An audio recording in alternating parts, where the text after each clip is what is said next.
Hey everybody, welcome back to Bombastic Whips. Today we're going to be making this neon green and black miniature bullwhip in a 3-part video series.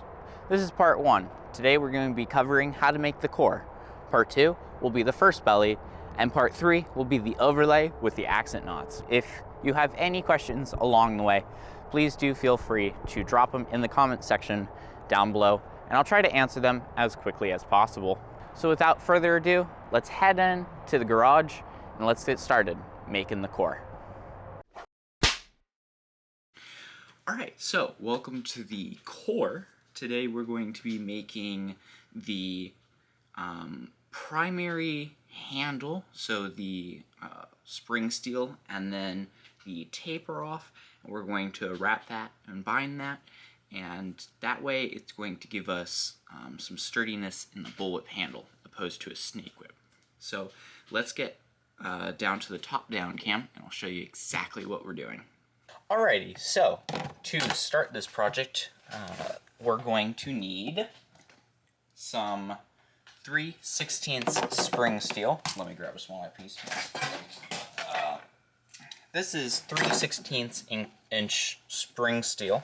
It does come a little dirty. I bought this from Home Depot, and they're pretty cheap. You get like 3-foot things, 3-foot rods for about $4 or $5. Pretty cheap.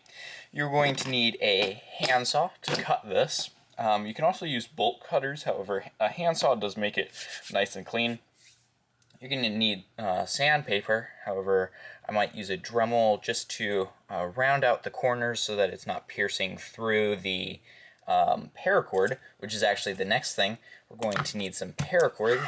This is 550 paracord. It fits nicely over this.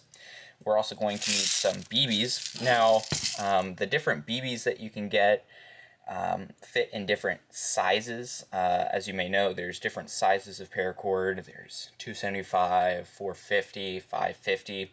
So you really got to find the beads that work with whatever paracord you're using. For this one's a bit of a thicker weave, and so I'm going to probably use these. These are really cheap off of Amazon. You can get these for not too expensive. And yeah, that's pretty much what we're going to need for the core. One other thing, we're going to need artificial sinew and maybe some super glue. I'll just stick that there. So those are the things you're going to need for the core, and this will primarily be the same stuff minus the BBs and the handsaw that you're going to need for the other stuff. So what I'm going to go ahead and do is cut a 6-inch piece of this 3/16 spring steel. This is going to act. This is going to act as my. Are you kidding me? This is going to act as my handle. So 6 inches is right there. And just made a little mark there. Let's see. Made a little mark there. Made a little mark there, and that's primarily, I'm just gonna cut that and we're going to work off of that. So I'll catch back with you when we cut it.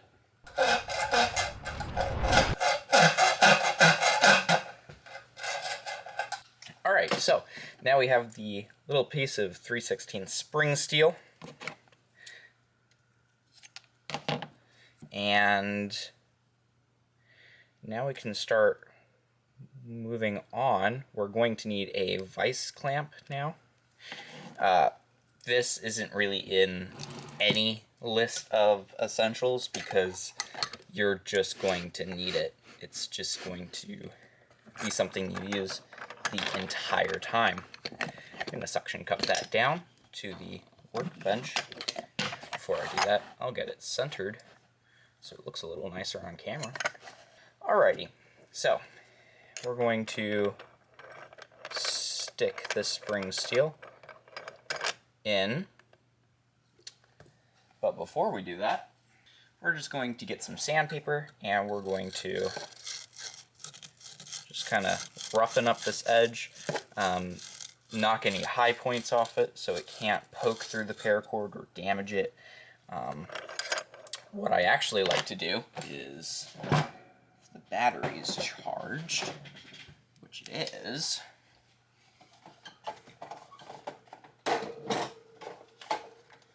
maybe, yeah. What I like to do is I like to take a drill, stick it in, and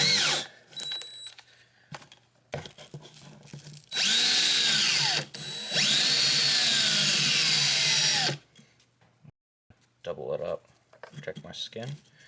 This gets it nice and clean. You can see how much stuff that took off of it. But it gets it nice and clean, nice and shiny. We'll do it to the other side. And you can see there's no rough edges there. It's going to be nice. Again, fold it over.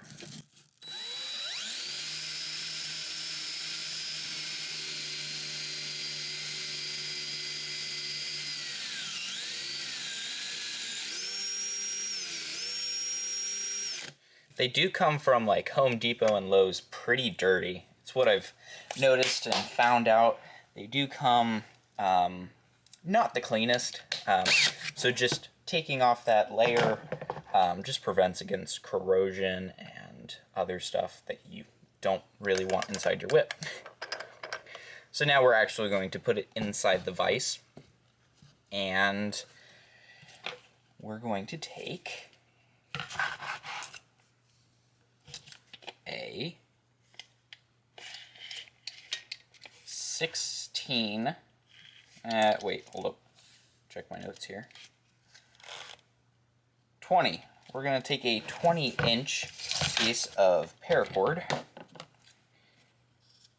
This can be any color, anything you want. This is going to have the BBs inside. Some people go with sinker cord, however, since this is a smaller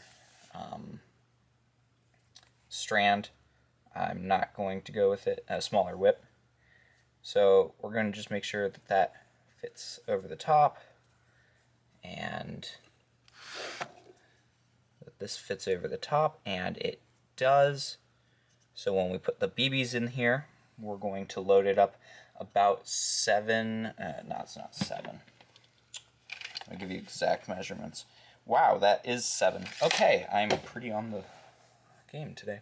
About 7 inches of BBs. Now I'm going to leave about an inch here at the top because this might fray out as you stick the BBs in. And I'm also going to go down about an inch and tie an overhand knot. So practically in the center, maybe just a little bit above the center. This doesn't have to be perfect. We're going to tie an overhand knot. It's going to act as a BB, and it's going to stop the other BBs from continuing to go down the whip. So now all we're going to do is the long, painstaking process. I'm going to grab that, pour some BBs in, and we're going to start the long, painstaking process of sticking BBs down.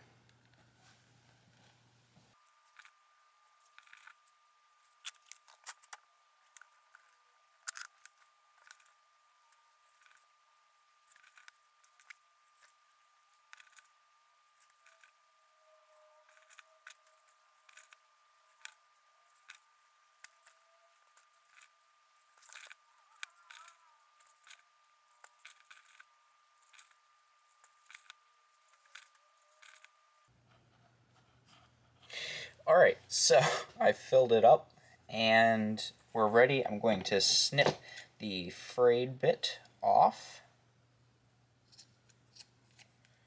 Beautiful. And so now what we're left with is a stop, handful of BBs, and then this here, which I'm going to just kind of release a little bit. Alright, so what we've got here, BB braided, and we're going to literally stick that on the end here, flush up against. I'm not going to use super glue because my super glue ran out.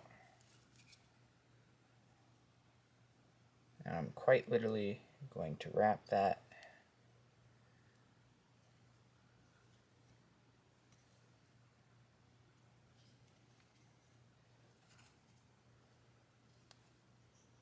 very, very tightly.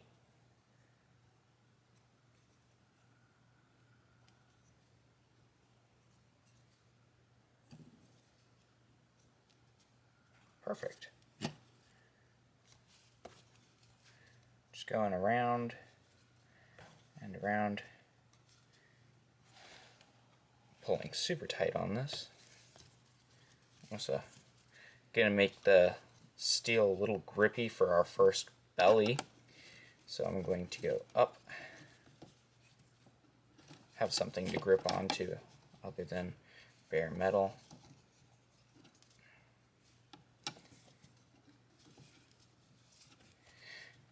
Now I did get a question asking me why when I get to the end I roll out and re-roll.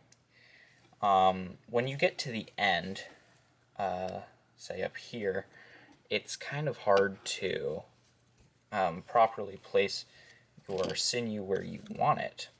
So what I do is, say I get down here to the bottom, I unwrap it. See, if that would have been really hard. I go back up, I wrap it in the middle, like nothing ever happened, like it just stayed in the middle.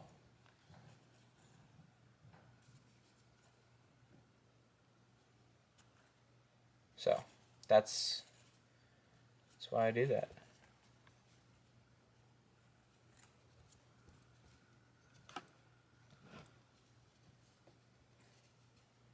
So we're just going to go down, make sure this binding is super tight here. I'm going to fill in where that first BB isn't, make it seem like there's something there.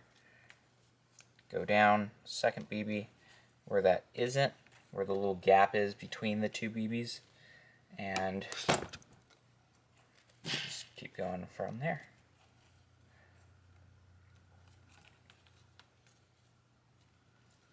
So I know a lot of whip makers will go down the entire length of the BBs. I don't find it too necessary. Hasn't really hindered or helped anything, but I do go down a couple, making sure they're pretty tight,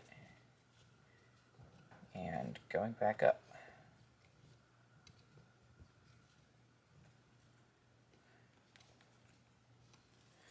I'm going to come all the way back up here. Perfect. Down, and then back up. See what I did there? Unrolled it and re-rolled it. Yeah, you probably saw. Alright, so I'm here to finish off this. This is a trick well known by whip makers. You're going to take the inside. You're probably going to have some strands from the paracord. You're going to... Alright, so you're going to literally start wrapping the artificial sinew around it. I'll zoom in here. I'm just going to start wrapping the artificial sinew around it. Create like a little button, and then we're going to cut. Right? This is going to go inside the little loop we made, and then it's going to be pulled. Oops. It's going to be pulled, this, and this pulls everything. Watch. Strong enough. Straight through, and now that is literally never coming out. Undo that. Take it out of the vice clamp, and we're going to give it a finger roll.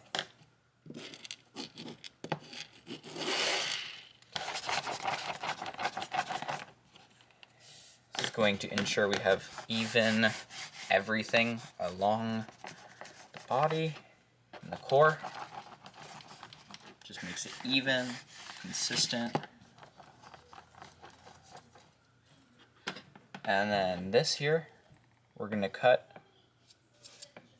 at an angle.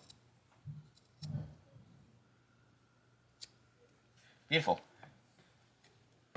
And with that, the core of the whip is done.